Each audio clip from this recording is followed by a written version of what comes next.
Assalamualaikum warahmatullahi wabarakatuh. Halo teman-teman. Sebelumnya izin memperkenalkan diri terlebih dahulu ya. Perkenalkan, nama saya Sofia Zarani. Saya dari Program Studi Pendidikan Ekonomi, Fakultas Keguruan dan Ilmu Pendidikan, Universitas Muhammadiyah Profesor Dr. Hapka. Pada video kali ini, saya ingin menjelaskan tentang siklus akuntansi yang berisi tentang jurnal penyesuaian, neraca lajur, laporan laba rugi, dan laporan perubahan modal. Untuk mempersingkat waktu, mari kita mulai aja yuk videonya.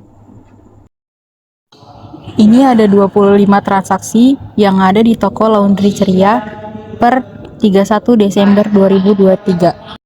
Sebelum memasuki transaksi jurnal penyesuaiannya, saya di sini ingin menjelaskan tentang pengertian apa itu jurnal penyesuaian. Untuk jurnal penyesuaian ialah catatan akuntansi yang digunakan untuk mengoptimalkan laporan keuangan dengan membuat pembaruan terhadap akun atau pos-pos transaksi keuangan pada periode tertentu. Untuk kolom jurnal penyesuaiannya itu berisi tanggal, akun, debit, dan kredit. Berikut 5 contoh soal jurnal penyesuaian. Yang pertama, biaya asuransi telah digunakan selama 1 bulan. Yang kedua, beban gaji yang belum dibayar sebesar 300.000.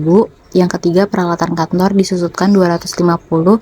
Yang keempat, iklan yang telah kadaluarsa sebesar 200.000. Yang kelima, perlengkapan yang tersisa sebesar 2.500.000. Jadi, cara menyelesaikannya seperti ini. Jika soal nomor 1, yaitu biaya asuransi telah digunakan. Untuk akunnya, asuransi dibayar di muka pada beban asuransi. Berikut sebelum memasuki transaksi di neraca lajur. Di sini ada pengertian neraca lajur adalah sebuah laporan yang berisi semua data tentang akuntansi yang menjadi suatu landasan yang digunakan untuk memeriksa dengan sebuah rekening buku besar yang telah disesuaikan untuk memudahkan ketika hendak membuat laporan keuangan. Terus juga di sini ada kolom-kolomnya yang di dalamnya berisi nomor akun, neraca saldo sebelum disesuaikan, jurnal penyesuaian, neraca saldo setelah disesuaikan, laba rugi, dan neraca.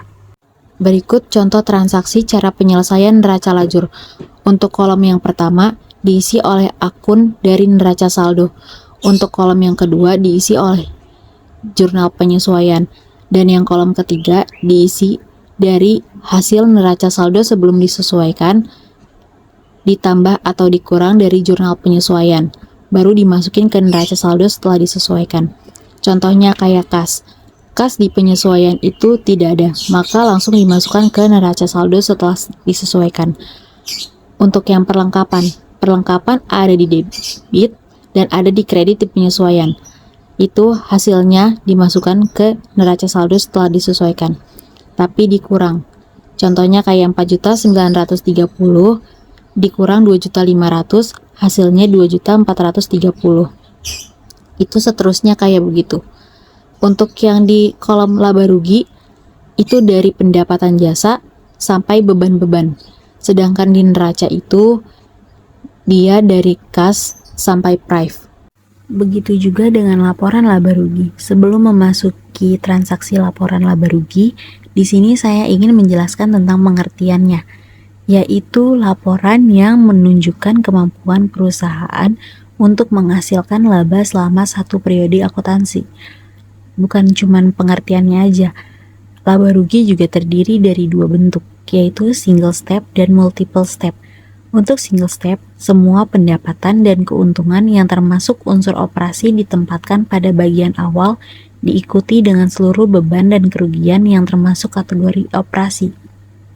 Sedangkan multiple step memisahkan transaksi operasi dari transaksi non-operasi, juga membandingkan biaya dan beban dengan pendapatan yang berhubungan. Jadi bentuk penyelesaian dari laporan laba rugi ini dimasukkan sesuai pengertian tadi, yaitu pendapatan dan beban-beban yang ada di perusahaan. Untuk pendapatan dimasukkan pendapatan jasa sebesar 10.510 dan totalnya 10.510. Untuk beban ada beban listrik, air, dan telepon, beban gaji, beban iklan, beban sewa, beban asuransi, beban perlengkapan, beban akumulasi penyusutan peralatan, totalnya 8.620. Untuk menghasilkan jumlahnya 10.510 dikurang 8.620, hasilnya 1.890. Dan yang terakhir ada laporan perubahan modal. Laporan perubahan modal ialah laporan keuangan yang menyajikan informasi tentang perubahan modal pada perusahaan akibat dari segala kegiatan pokok operasi perusahaan pada suatu periode akuntansi tertentu. Untuk bentuk laporan perubahan modalnya ada modal awal dan modal akhir. Untuk lebih jelasnya ada di gambar berikut. Hasil dari bentuk laporan perubahan modal, modal awalnya 25 juta dari neraca lajur yang ada di neraca. Untuk mendapatkan 3.390.000 itu dari laba ditambah price, hasilnya ditambah sama modal. Untuk hasilnya itu berarti modal akhir. Untuk sumber referensi buku yang saya pakai yaitu buku akuntansi dasar yang diterbitkan oleh Sri Hartati SPD MPD dan Dr. Andes Yatimatun Nafiah MM. Selesai sudah video yang saya jelaskan. Terima kasih telah menonton. Jika ada salah, mohon dimaafkan. Jika ada sayang, mohon diungkapkan. Terima kasih. Wassalamualaikum warahmatullahi wabarakatuh. Dadah.